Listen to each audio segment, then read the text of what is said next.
Everybody, like, get your coffee and settle down, please. Thank you for coming, everybody. First of all, it's so nice to see new faces here. Nice to see old faces, old friends. Tonight we're having Rania Khalek. You might have heard of her. She's a journalist, an independent journalist, and she's pretty amazing. She's going to be talking about how the Israeli military uses Gaza as like testing grounds for their new weapons, and then companies and them they market those sort of weapons as being tested in real life. You know, it's kind of disgusting, but just applause for her. It's nice to meet you. All right, can you hear me okay? Yeah? Yeah. All right, cool. So thank you for that lovely introduction.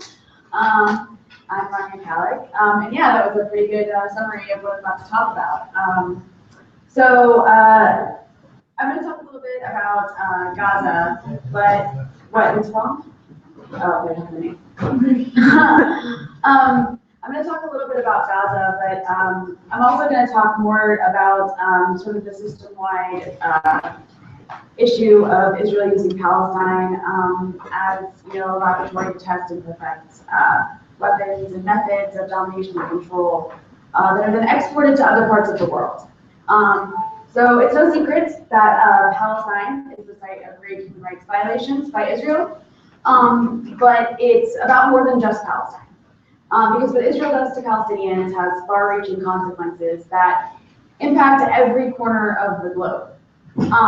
On top of being occupied and colonized territory, like I mentioned, Palestine is Israel's personal laboratory to test and refine and showcase methods and weapons of control and domination.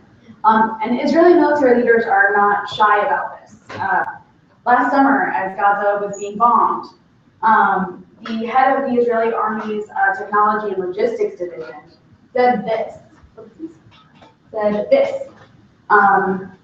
He said, if I develop a product and want to test it in the field, I only have to go 5 or 10 kilometers from my base, and I can look and see what's happening with the equipment. I get feedback, so it makes the development process faster and much more efficient. So, this kind of easy access to a captive and disenfranchised Palestinian population to experiment on has given rise to a booming homeland security industry inside Israel that repackages occupation-style repression for use on other marginalized populations around the world. And that's how Israeli weapons manufacturers are able to market their products as, quote-unquote, battle-tested and combat-proven. And these are like coveted labels in the international arms trade, sort of like a seal of approval for your weapons. So this gives Israel an advantage. And it has been especially lucrative in the post-9/11 era. Since 2002, Israeli arms sales have risen from $2 billion to $7 billion annually. Israel is a country the size of New Jersey, well, relatively, the size of New Jersey. It's very small, and it ranks among the top 10 global arms exporters in the world. 80% of Israel's combat-proven military production is for export. And those weapons are increasingly being sold to developing countries in Latin America and Asia and Africa. And here's just to give you an idea of where weapons that are used on Palestinians and tested on them go all around the world. And that's just in 2011 and 2012. This is for Israeli arms exports in 2013. In fact, Israeli arms exports in 2013 to African countries doubled a year after Israel's military assault in Gaza called Operation Border Defense. So, you can imagine that those weapons that were used in 2012 were probably then sold to regimes in Africa. Before I go on about, the sort of laboratory dynamic of Palestine, I just want to make it clear that that's not why Palestinians are treated the way they are. The laboratory setup using Palestine as a laboratory is a symptom of Israel being a settler colonial state. Its creation was precipitated on the premeditated ethnic cleansing of 750,000 Palestinians by Zionist militias in 1948. And Israel spent every single day since then working to consolidate It's demographically engineered Jewish majority over historic Palestine, and that's why millions of Palestinians are scattered through refugee camps across the Middle East and prevented from returning to their ancestral lands. And that's why Israel's continued existence, which is based on expanding and further conquest, requires, as a Jewish majority state, requires the ongoing removal and containment and exclusion of the remaining native inhabitants under its control. And that's essentially what Zionism looks like in practice, is what Israel's doing. And so Israel's economy has been built around advancing this goal, around catering to the designs of Zionism. And that's why Israel is at the cutting edge of suppression technology, and why countries around the world are looking to Israel as a source for that kind of technology. And in a way, Israel is basically like an engine for producing the tools that sustain racism and inequality around the globe. And the most extreme version of the source of that is Gaza, which Israel has transformed into an open-air testing ground for weapons of mass destruction. The West Bank is more like a place for testing less, the non-lethal type weapons, the crowd-controlled suppression weapons. But Gaza is where you get the bunker buster bombs and the Hellfire missiles, and you've seen the photos of Gaza and its destruction. And so you have to understand what Gaza is, right? So Gaza is a warehouse, basically, for surplus humanity. It's a cage for racial outcasts, who Israel has determined are unworthy of basic rights, even more so than Palestinians in the West Bank. 80% of the 1.8 million people living in Gaza are refugees, whose families were forced out of present-day Israel. And they're banned from ever returning because they're not Jewish. But unlike in the West Bank, which has similar, refugee camps, the people of Gaza have not been disarmed or pacified. So they continue to resist Israel's settler colonial ambitions. And that's why Gaza is punished. The first refusal to submit. That's why Israel has de-developed Gaza and isolated it from the world with an air, land, and sea blockade. It surrounded it with electrified fences and surveillance drones and remote-controlled machine guns and Navy gunboats. And it subjects it to periodic massacres, each one more brutal than the last. That's all an effort to break the people's will to resist. In the process of all that, Gaza has become this playground for Israel's arms companies to test their products, especially companies that produce drone technology. And we saw this play out last summer during Operation Protective Edge, which killed over 2,200 Palestinians, the overwhelming majority of them being civilians, including over 500 children. And so when I talk about drone technology in Gaza, 840 people of the 2,200 that were killed in Gaza last summer were killed in drone strikes and drone attacks by Israel. That's 30% of the total kill. That's a lot of people killed. And this is just a chart that was created by Forward Watch, showing, since the year 2000, the number of people in Gaza, the proportion of people in Gaza being killed by drone attacks. And you can see since 2004, it's increased tremendously. So after Israel finished bombing Gaza, about 3 weeks after Israel finished bombing Gaza, it hosted its annual drone conference in Tel Aviv. It was, or not in Tel Aviv, it was in Israel, but it was a partnership with the U.S. Embassy in Tel Aviv. This gave Israeli military firms the opportunity to showcase their weapons or products to international buyers. Many of these weapons were debuted for the first time in Gaza last summer. So as Gaza was buried under 4 million tons of rubble, the death merchants responsible for destroying it were bragging about their successes. And one of the host of this conference was a magazine called Israel Defense Magazine, for this defense industry trade publication in Israel. And the editor, one of the editors of that magazine, had this to say about the war. The war is an opportunity to cut red tape. Weapon systems that have long been under development suddenly became operational during the course of fighting.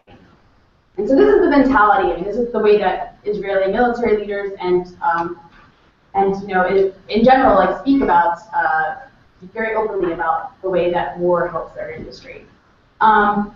Now, on drones, I just want to point out that there's only 3 countries in the world that have actually used armed drones before, and that's America, the UK, and Israel, which have shared values. They're all really excelled at settler colonialism in their existence. But what most people don't know is that Israel was actually instrumental in pioneering modern drone technology. In 1973, in the war with its neighbors, in 1973, Israel suffered heavy losses for, heavier than any time in its existence. And high casualties tend to provoke an anti-war backlash.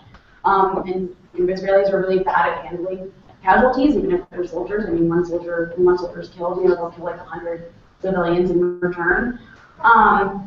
But you can't have an anti-war backlash if you're going to be a Zionist state, right? Because Zionism requires constant expansion, conquest, and endless subjugation of Palestinians. So Israel invested heavily in drone technology to minimize this risk to its soldiers and ultimately pacify any sort of anti-war backlash in the public. And we see sort of a similar thing play out here with our own wars, right? Like drone technology has made wars much more distant for us. So the anti-war movement isn't as large as it once was. So experimenting on Palestinians with drone warfare, especially in Gaza, has paved the way for Israel to become the world's #1 exporter of drones. So Israel exports more drones around the globe than the United States does. That's huge. Between 2001 and 2011, 41% of the world's drones came from Israel. Israel has exported drone technology to at least 50 countries. Sometimes it's even sold drones to both sides of a given conflict. That was the case with Russia and Georgia. And Israel also sold drones to Turkey and the Kurdistan Workers' Party, which used them against each other. With permission from the United States, Israel sold drones and fighter jets to Sri Lanka, which were used to commit atrocities against Sri Lanka's war against its ethnic Tamil minority. Israel's drones exports to India have helped fuel a drone arms race with Pakistan.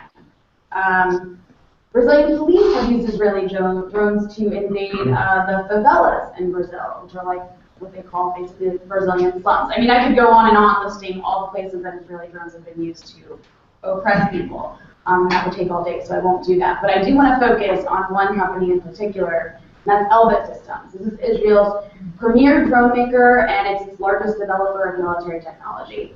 Elbit supplies 85% of the drones used by the Israeli army, and 75% of Elbit's market is outside of Israel, so it's selling most of what it uses on Palestinians abroad. 3 weeks into the Gaza slaughter, Elbit's stock jumped to the highest level it had been since 2010, and this was driven by speculation by investors that that regimes around the world were impressed by the blood-soaked performance of Elbit's products in Gaza and would want to buy them. Israel's premier drone is Elbit's Hermes 450. It's the most widely used by the Israeli army and particularly in the Gaza Strip. And here, just to give you an example how Israeli arms are marketed, this is from the brochure for the Hermes 450 drone. And you'll notice, I've highlighted it to make it easier, it's advertised as having bought terror for over a decade, and it's advertised as combat proven. And so, then this is, just to give you an example of what combat proven looks like. This is in Gaza last summer. My colleague Dan Cohen took this photo, who I believe spoke to you a few weeks ago. This is a photo of what a drone strike did to a car that a man was driving. He was driving a wounded person to the hospital, and he was killed on the way.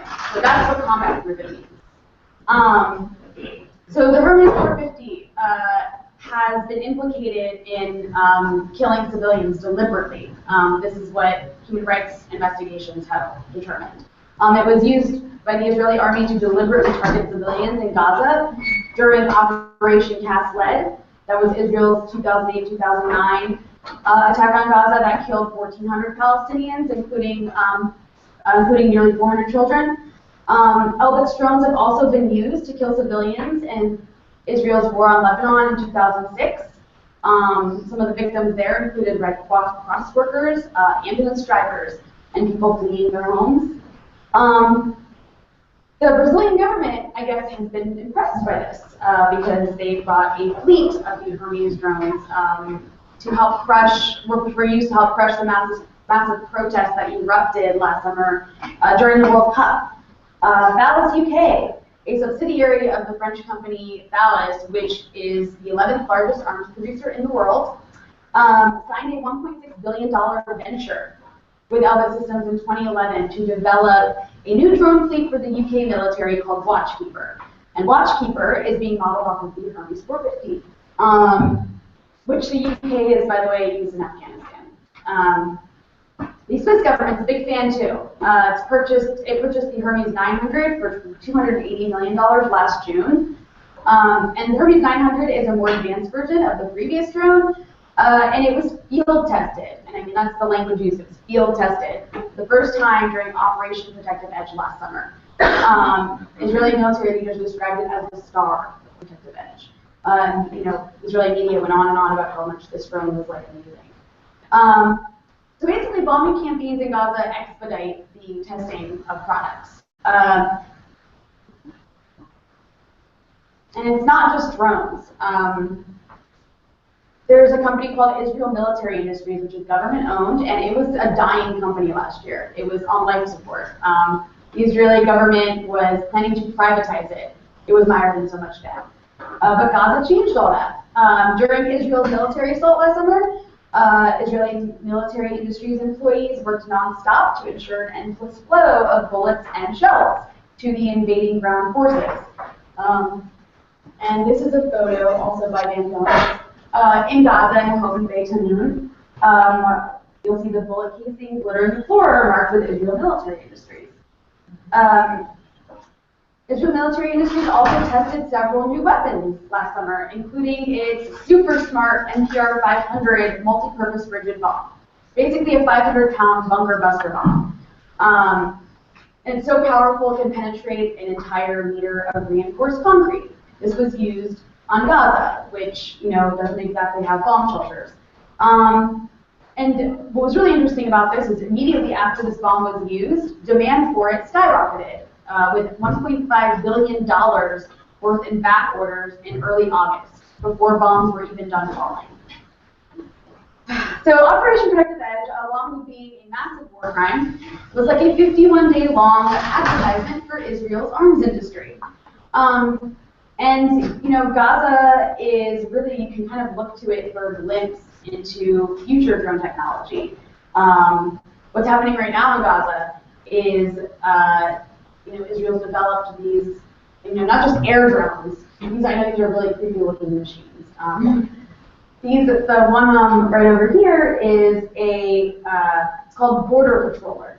It was made by this company called Genius, which is this joint venture between Elbit Systems and Israel's other major arms company, Israel Aerospace Industries. And it's basically a land drone. They're called unmanned ground vehicles. It's remote controlled, it has remote controlled weapons on it, and it will be deployed to basically surveil and monitor the border with Gaza and make sure people stay inside the Gaza cage. The one over here in the water is called the Protector. This was made by Rafael Advanced Defense Systems, which is another big Israeli arms company. And this has played a major role in enforcing the siege on Gaza by sea. It's been deployed against fishermen in Gaza who are routinely shot at by Israeli gunboats. You know, they're trying to catch fish. So, like Gaza and the West Bank, you guys actually live pretty close to what could be considered an open-air laboratory as well, which is the U.S.-Mexico border. U.S. military technology firms at the U.S.-Mexico border, the way that Israel does over in Gaza, test and refine and showcase their products for immigration control. And in the past year, that market has opened up to foreign security companies. Todd Miller, who is an excellent journalist and he wrote the book Border Patrol Nation, which I highly recommend all of you read, recently reported on how the University of Arizona Tech Park's research facility is has launched this project called Global Advantage. And Global Advantage wants to turn the U.S.-Mexico border into the world's primary laboratory for homeland security companies to test their products. Now, there's no other place in the world that has a higher concentration of homeland security companies than Israel. So Global Advantage is actively seeking out Israeli companies to set up shop at the U.S.-Mexico border and use that instead of, I guess, Gaza. So in a way, the Gaza model is like being applied to our own border. And last year, Elbit Systems was granted a $145 million contract by the U.S. Department of Homeland Security to help construct a virtual wall of surveillance towers and motion detectors at the Arizona-Mexico border. And here's what one of those towers looks like.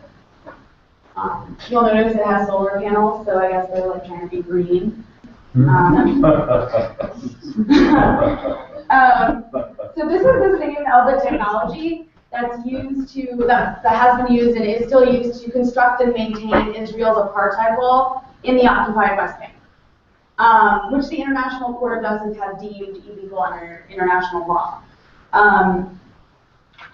The purpose of the apartheid wall in the occupied West Bank, and this is, I'm using Benjamin Netanyahu's words, is to prevent demographic spillover of Palestinians.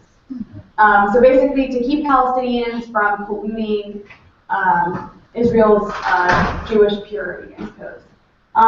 So if you think about it, that's what Elbit Systems and other Israeli companies that are providing border security at our own border are helping the U.S. do, right? To keep out, to prevent demographic spillover, if you will, of Mexicans and Latinos from South America and Central America.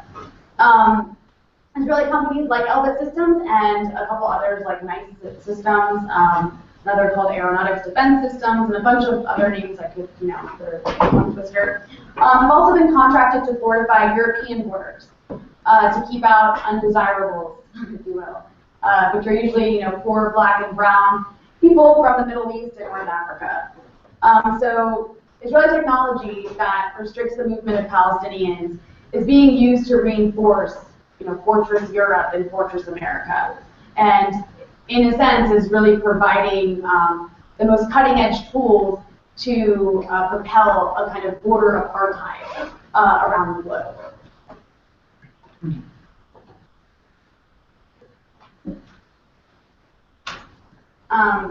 So it's not just weapons that Israel is exporting or surveillance technology, it's also tactics. So targeted killings, for example. The Bush administration, believe it or not, was vigorously opposed to targeted killings and repeatedly condemned Israel's use of targeted killings against Palestinians during the Second Intifada. That, of course, all changed after 9/11, as did everything else. So the Bush administration started carrying out targeted killings, but still, they did it sparingly. Obama, on the other hand, has embraced targeted killings as a centerpiece of his counterterrorism strategy. And he's, in the process, killed hundreds and hundreds of people in places like Yemen and Pakistan and Afghanistan and Somalia. And he's also killed Americans. 3.5 years ago, the U.S. government extrajudicially murdered an American citizen named Anwar al-Awlaki with a drone strike in Yemen. The Obama administration insists that Awlaki was a terrorist mastermind, but he was never charged with any crime. And the White House refused to even release details of how the legal rationale used to justify killing him without a trial, which, our Constitution says we're supposed to have a trial right before we're put to death. Thanks to a Freedom of Information Act lawsuit, we got to see a redacted version of the DOJ kill memo, as it's been called, which provides that legal rationale that Obama used to justify killing this man. And what we learned from that memo is that the Obama administration cited an Israeli Supreme Court ruling to justify killing an American citizen abroad without a trial. In that decision that it cited, it was a 2006 Israeli Supreme Court decision that basically said that the targeted assassination of hundreds of Palestinian leaders since the start of the Second Intifada was legal and did not violate international law. This provided the basis for determining that it was okay to kill Amr al-Awlaki. But it shouldn't come as a surprise, really, that the U.S. is echoing Israeli rationale to validate its own belligerence in the so-called War on Terror, because the War on Terror bears a striking resemblance to Israel's decades-long war on Palestinians and its neighbors, and that's not by accident. Israel has done a really good job post 9/11 of, selling this idea to the world that terrorism, across the world, whether it's like Al Qaeda or what we see now with like ISIS, is what Israel's been dealing with for decades, right? Like that way, it just completely whitewashes the fact that the conflict with Palestinians has to do with settler colonialism and anti-colonial resistance. But in doing that, a lot of the world since 9/11 has accepted that idea, and a lot of countries have adopted it. And so these kinds of things like targeted killings that Israel really invented are being adopted not just by the United States, but by other countries as well. And when I say Israel invented targeted killings, I don't mean like when Israel says they invented homeless. That's not true. Or like when they say like we invented Twitter. Like, they actually invented targeted killings. And they brag about this. Like, oops, there. In 2009, Daniel Reisner, he's the former head of the Israeli Army's International Law Division. This is what he had to say about targeted killings. He said, international law progresses through violations. We invented the targeted assassination thesis, and we had to push it. At first, there were protrusions that made it hard to insert easily into the legal molds. 8 years later, it is in the center of the bounds of legitimacy. So, sadly, he's right. Like, this is absolutely correct. He's right, unfortunately. Today, Israel's assassinations in Gaza are so routine, like barely anybody bats an eye. And the same goes for drone strikes, our own drone strikes in Yemen and Pakistan, which have killed at least 4 Americans, including Amr al-Awlaki's 16-year-old son, Abdul Rahman al-Awlaki. And that's a crime that the Obama administration, refuses to explain or to even probe. And that's not even to mention, the hundreds of non-Americans that have been killed as a part of this, this kill program. And it was recently revealed that Israel is training government death squads in Kenya in targeted assassinations, which they're using to kill Muslim clerics in their own war on terror. So this whole, war on terror rhetoric, it's really, from Israel, has really impacted large swaths of the globe. And this is what happens when countries like the United States and Israel are allowed to push the boundaries of international law with absolute impunity. And one more thing to note about this is that, we recently found out a lot of details about the U.S. torture program in this long Senate report that was released a couple months ago. And in that report as well, the CIA cited Israeli Supreme Court decisions to justify its post 9/11 worldwide network of dungeons. So, what Israel does again in Palestine has these far-reaching consequences that are impacting even our own government's foreign policy, or at least giving them ways to justify it. It's not just foreign policy in the U.S. when it comes to tactics that get adopted. Under the cover of counterterrorism training, nearly every major police agency in this country has traveled to Israel since 9/11 for, lessons in occupation enforcement, crowd control, sometimes media spin, and most interestingly, lessons in Islamic fundamentalism. Israel's training our police forces in, Islamic fundamentalism. So Israeli forces and U.S. police departments are so entangled at this point that the NYPD opened a branch in Israel a couple of years ago. The NYPD's demographic unit, which spied on Muslims, was modeled in part on how Israeli authorities operate in the West Bank. That unit was disbanded, which is good, by Bill de Blasio, but that NYPD-Israel relationship is still very, very strong. Close ties between U.S. police and Israel's security intelligence apparatus are being forged by an assortment of Israel lobbying organizations. One of the premier ones doing this is the Anti-Defamation League, which, on a side note, has a history of spying on Americans and also creates annual blacklists. that labels organizations critical of Israel as anti-Semites. So the ADL boasts of sending more than 175 senior law enforcement officials from 100 different U.S. agencies to its National Counterterrorism Seminar, it's called. It's a week-long Israel training program, or training camp, should I say, where U.S. law enforcement executives, quote, study firsthand Israel's tactics and strategies directly from senior commanders in the Israeli National Police. And the attendees are, and this is according to the ADL's brochure, taking the lessons they learned in Israel back to the United States. And there's several other, there's another think tank called the Jewish Institute for National Security Affairs, or JINSA, which is this like neoconservative think tank that operates out of Washington, D.C. that sent, it brags that it sent some 9,500 law enforcement officials to Israel as a part of. And so here's just a couple things that U.S. police officers, some interesting things U.S. police officers have had to say after returning from these visits to Israel, where they received training from the Israeli security apparatus. So Israel is the Harvard of anti-terrorism. No experience in my life has had more of an impact on doing my job than going to Israel. That's the chief of the D.C. Metropolitan Police Department. I will take many lessons I learned back to Los Angeles.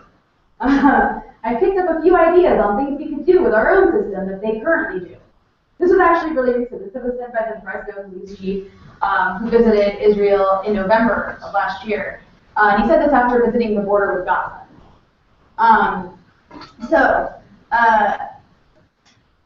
The U.S. law enforcement, on these trips, the U.S. law enforcement takes these trips to Israel. Actually, it also provides a marketing opportunity for Israel's homeland security industry. Last year, around this time, the LAPD, a delegation of LAPD top police officers went to Israel on a trip partly funded by taxpayer dollars, and they toured various Israeli homeland security companies, and they fell in love with drones. That they even listed, like, they had a wish list they made. There was one drone in particular that was on the top of their wish list that Israel makes. So we saw some of the consequences of Israel's influence on American policing in Ferguson, Missouri, last August after Michael Brown was killed by Darren Wilson. I watched, I'm sure you guys watched, St. Louis police launch a military-style crackdown on the residents that were protesting Michael Brown's killing. Some crazy dystopian scenes of like paramilitary units in camouflage rampaging through the streets of Ferguson, pointing assault rifles at residents, launching tear gas into people's yards. Residents in Ferguson started likening the conditions on the ground there to Israel's military occupation of Palestine. And there was at one point, Palestinians started tweeting advice to people in Ferguson on how to deal with tear gas, right? Because it's something they deal with on a daily basis. And it was the same tear gas, the same tear gas canisters that are used in Palestine, which come from this company called Combined Systems, Inc., which operates out of Jamestown, Pennsylvania, were also being used in Ferguson, Missouri. Have also been used in other parts of the world too, but have mostly been tested on Palestinians. But at least 2 of the 4 law enforcement agencies that were deployed to Ferguson have received training from Israeli security forces.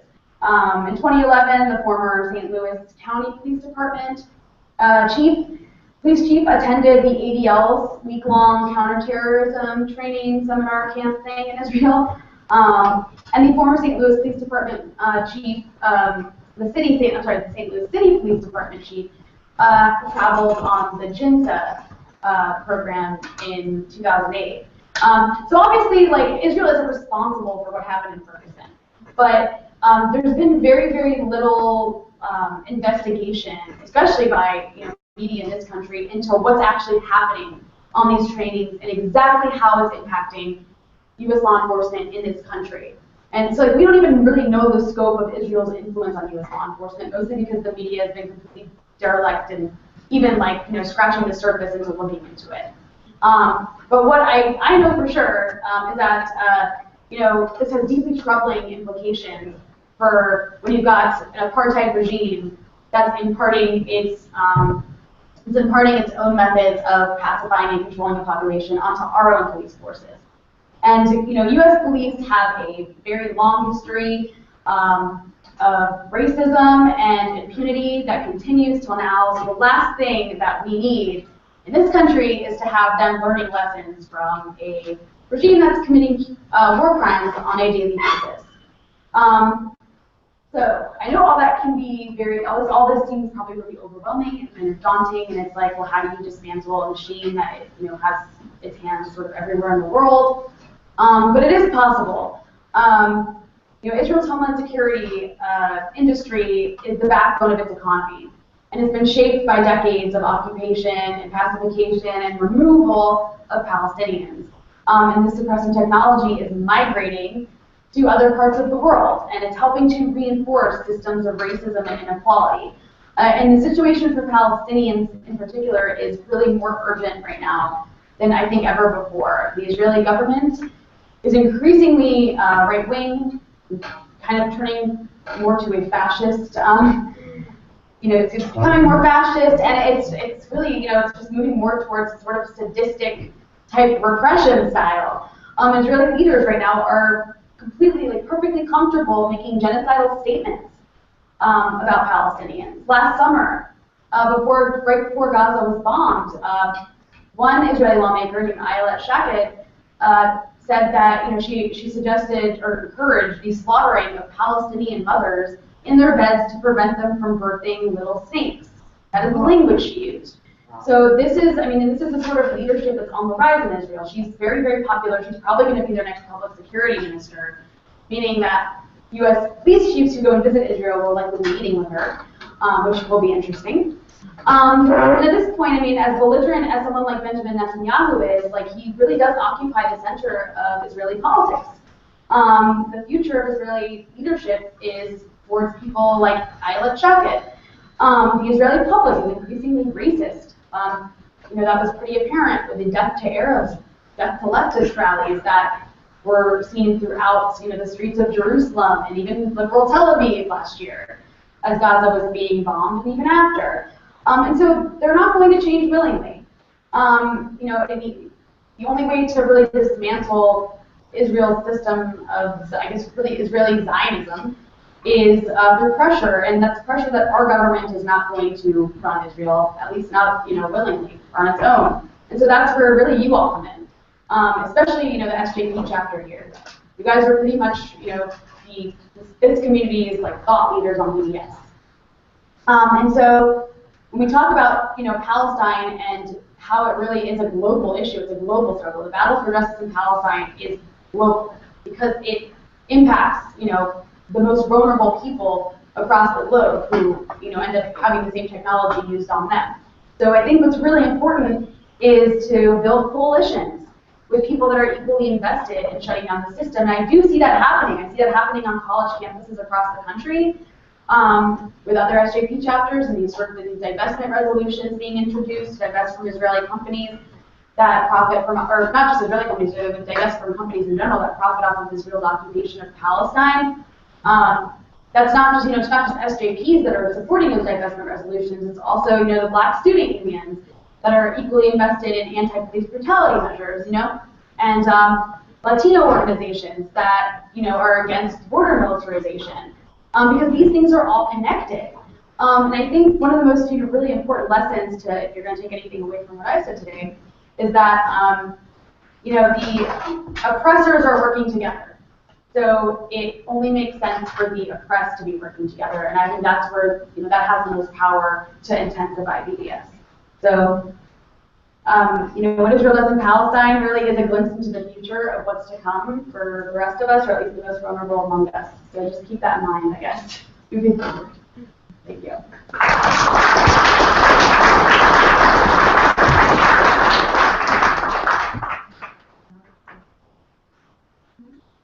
Thanks, everybody. We're going to have a quick Q&A session, so if anyone has questions.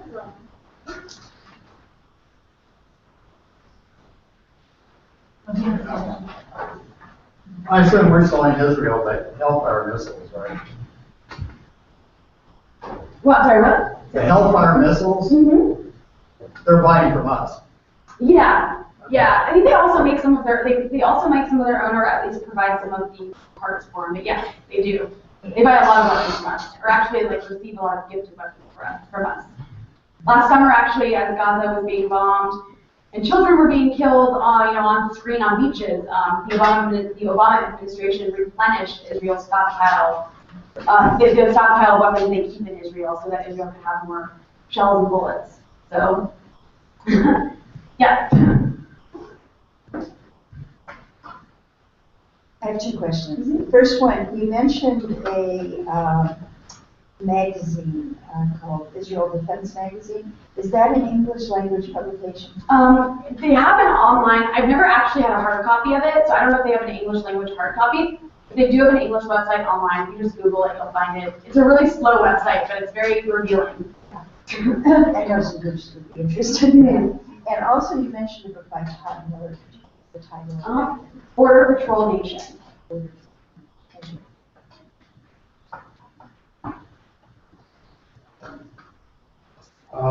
Great presentation, and thank you for doing it, and thank you for the group for having me. A couple of questions for you. One is, the challenge is,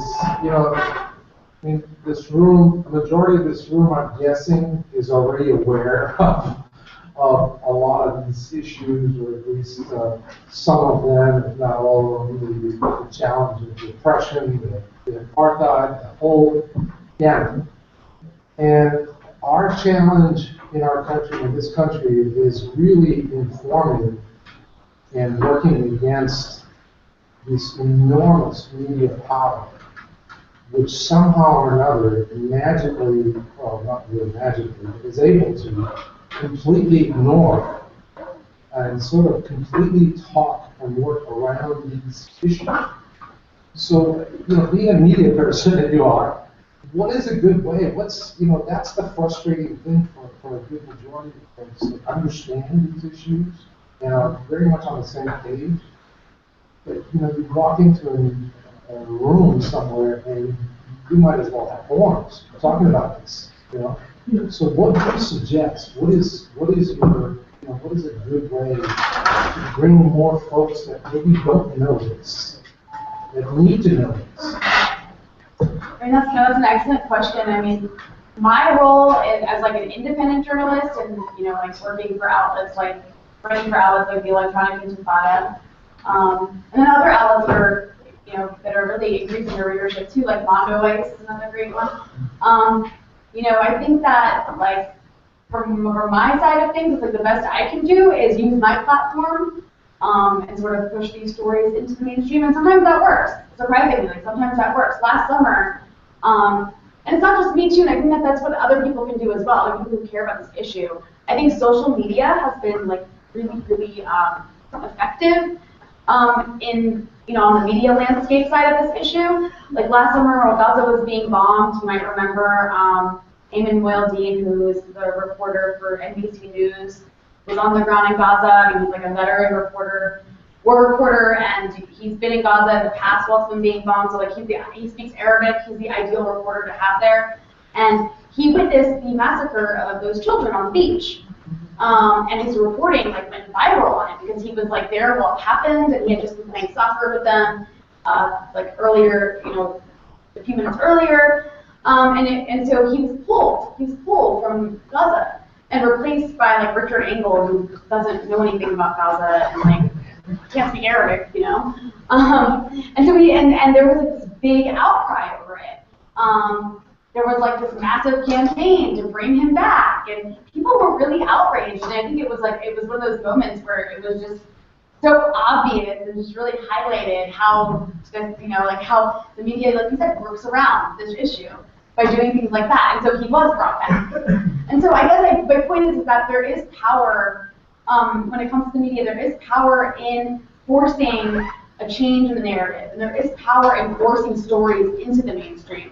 And I do see it happening. I see it happening mostly online.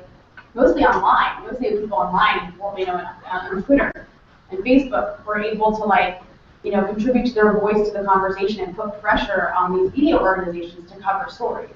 But yeah, it's still really frustrating. I mean, you just gotta keep pushing. And I mean, also, like, if you can, you know, I'm more like involved in online journalism, but like in print, if you can, write letters to the editor. Like, if you have time to and you're capable of like writing coherently, like, write letters to the editor because those get published. It's not something I've ever done, but I know people who have, and that makes a difference. Like, if you can write letters to your local paper, to the editor, when they're covering the story, or to even bigger papers, like, people will see that and read that.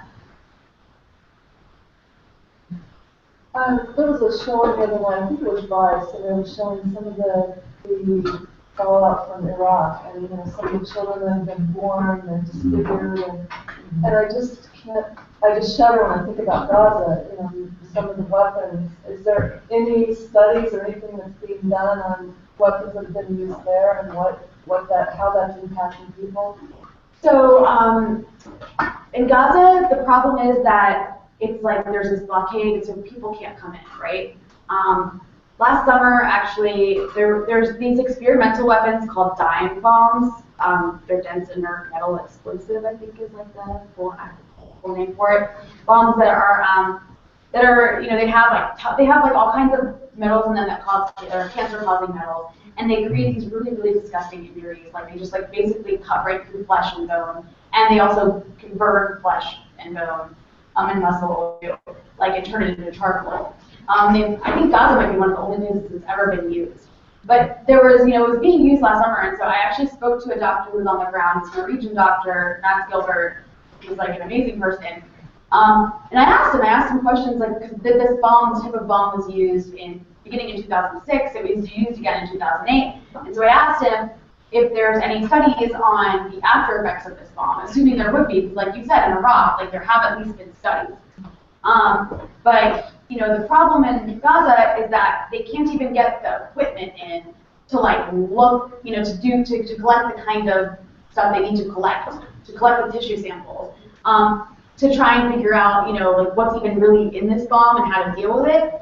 And they definitely, I mean, they certainly like don't have the resources and have not been able to get a team to come in of like to try and, you know, figure out if the cancer rate has gone up because of this, or like the survivability of people who survived this bomb, who've been around it.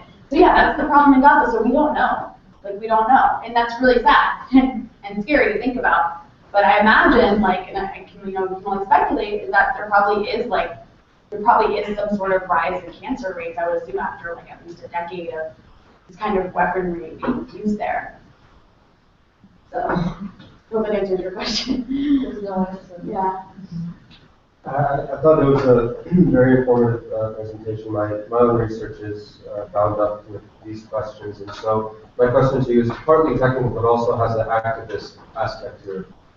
And it's what way you found is most effective to find the networks, the business networks, and their affiliations to universities, right? So we're a university institution, especially ASU tries to capitalize its inventions and market and you know, very interested in selling it to the free market, right?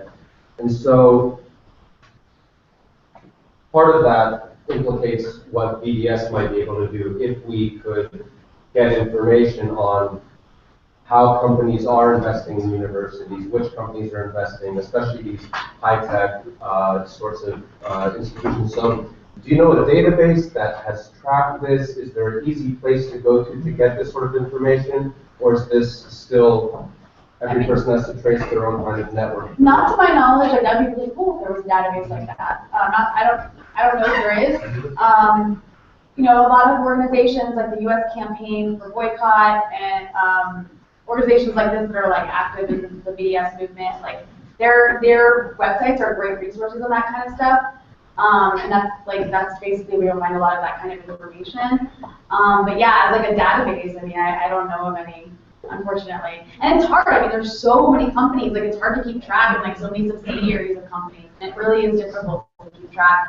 But I guess that kind of work would go on like the local BDS activists, at least in your local area, to try and figure that out. I hope that helps, but I guess it's probably not a good answer. So you said that a lot of the U.S. relied a lot on the Israeli court rulings to justify things like targeted killings and drone strikes and things. Is that even legal in the US? Is that even constitutional to rely on like an outside foreign court's decision for like domestic cases? I mean, that's a good question. I don't know. It is weird. It's bizarre, right? I mean, it's like the Department of Justice kill memo, as it's called. Like, I don't know if it's like a legally binding document. I'm not really sure like how that works. But yeah, it is strange that they're basically citing Israel as like international precedents. In the CIA torture case for the targeted killings, they're citing it as like a precedent and like saying we should adopt this legal rationale as our own. That's what they're saying. In the case of the torture, using Israeli Supreme Court precedent to justify torture, that was the CIA doing that. That was the CIA saying, trying to come up with ways to justify what they were doing. And so they were just basically like taking ideas. It doesn't sound legal, but like I'm not like a constitutional law expert, so I can't say like with authority whether it is or not. But it sounds like it's probably not.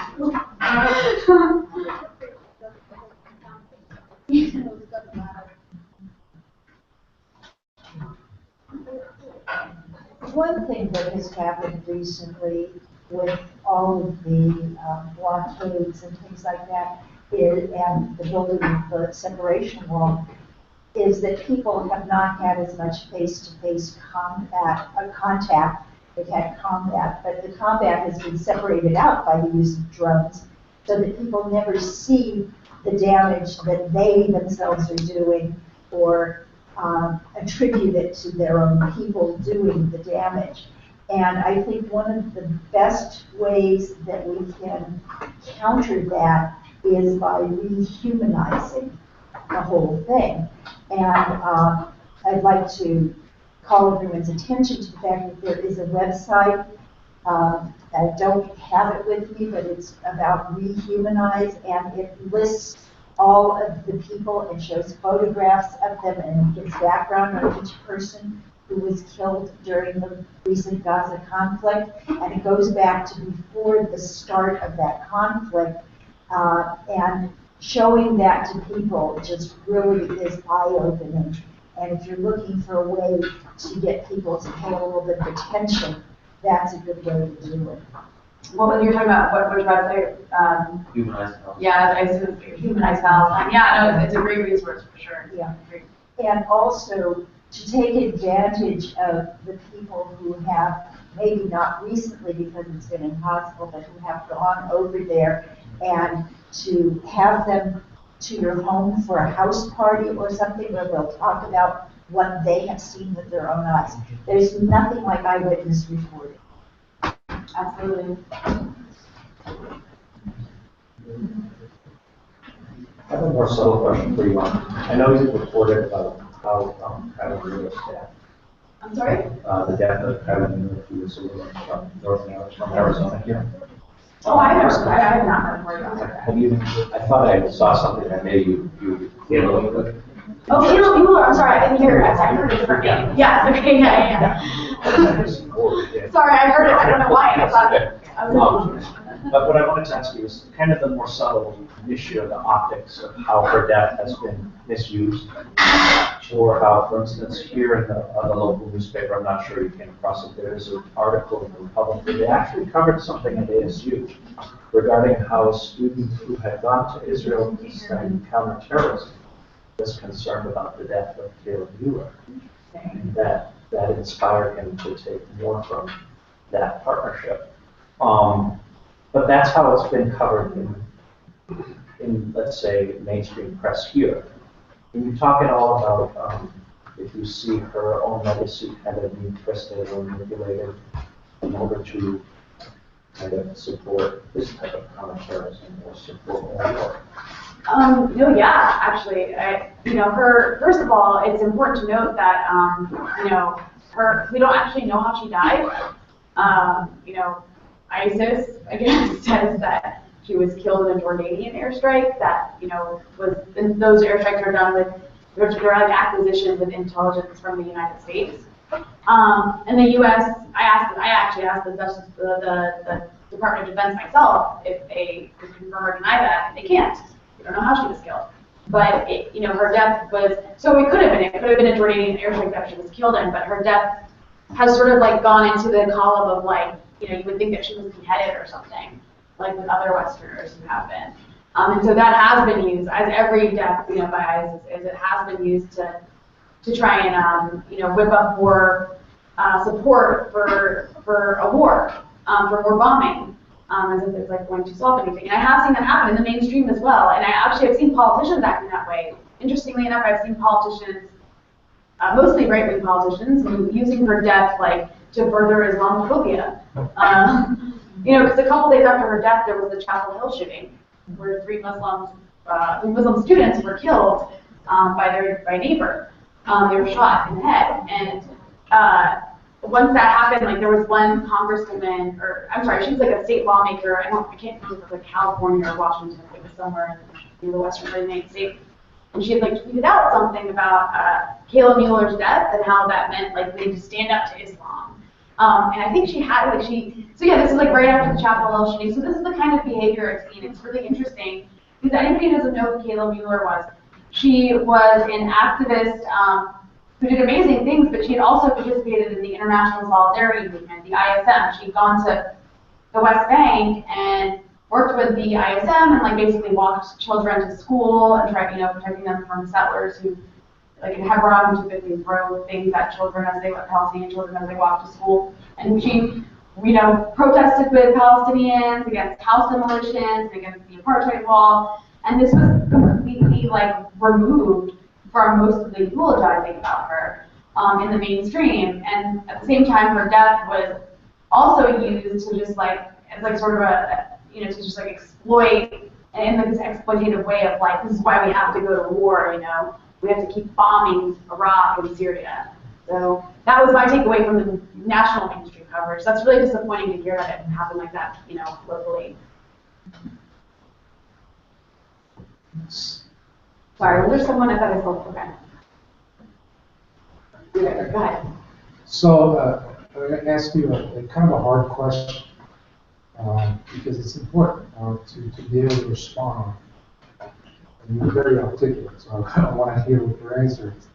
So how come you support terrorists? Why are you such an anti-Semite? I mean, I can't say no one ever, a serious person doesn't ask that question. Well, I only get asked that question by people who are just completely or not serious people, but there are some. No, seriously. But more people. It's usually more subtle. It's usually more polite than that. It'll be do you condemn Hamas? That would be the question. I can see. Do you condemn terrorism? Do you condemn Hamas? No, but it's good. Usually there should be there. I mean, the way I respond to that is not, is that I don't think it's fair to say, if what Hamas does is terrorism, then what Israel does is terrorism. Do you condemn Israel? That would be, you got to turn that around. And it's also important to note, if people try and talk about Palestinians that way in this terrorist language, it's important to point out, Palestinians are under a repressive occupation. They fight back. Sometimes they fight back, and sometimes that's violent. And we don't, you might not agree with the methods, but it's an anti-colonial struggle, and that's anti-colonial resistance, and it's ugly sometimes. But it doesn't even compare to the kind of ugly destructiveness that Israel, that Israel hits Palestinians with. And so I want to hear people condemn that terrorism. Do you have any more questions? Then it's one more thing, okay? Yeah, it's actually a pretty simple question. I'm just curious what people here think about the word anti-Semite. Because I find that to almost be a very racist word in some way. Are you asking us as a Just whole? everyone. Because when I think about it, I think, wow, there's a word being racist against us as an Israeli. But everyone else, to be racist against any other group is just racist. But to be racist against Well, Israelis is anti-Semitic. I think anti-Semitism is a word that's important because it has a very historical meaning. Right, it's a specific kind of racism. There's we say Islamophobia, right? For anti-Muslim bigotry. We say anti-Black racism. For anti-Latino racism. So I think it's just a very specific. I don't think there's anything wrong with the term, but unfortunately it's lost so much meaning because it's thrown around like candy. But I would just say if it doesn't have to do with being against Jewish people and their religion and not Israel and its policies. Sure. I mean, you can criticize Israel, but not criticizing Jewish people. I mean, not all Jewish people support Israel's actions, and not all Israelis are Jewish. Yeah, I think it's anti-Semitic to say that all Jewish people support Israel's actions, and to, and to suggest that Israel somehow represents Judaism and Jews around the world, which is what Israeli Peter is saying. So. All right, then everybody, I think we're done now. Thank you for coming. Let's just give.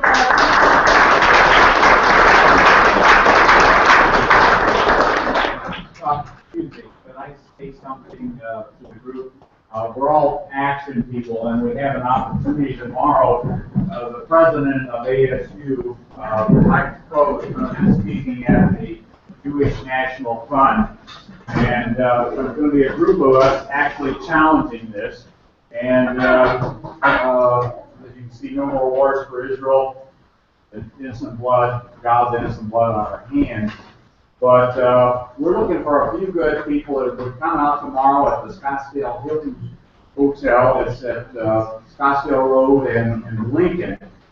And we'll be there with signs to greet. We're going to do a video. We alerted the media, but we don't have a lot of hope that they're going to show up. Now, the interesting thing is this story. Sorry?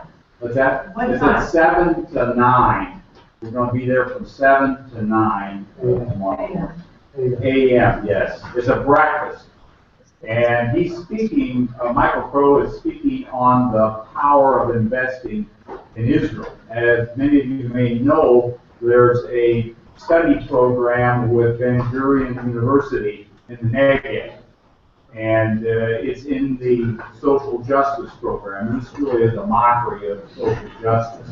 And this might be a project that SAP could work on to address this. They probably won't be able to stop a program like this, but why not have a study program with the university in the West Bank of Palestine, something like that, if you want to be equal. This is something you could work on with other organizations, social justice organizations. But anybody has any interest, come see me. We're going to do a video on it, and we'll post it on YouTube, and thank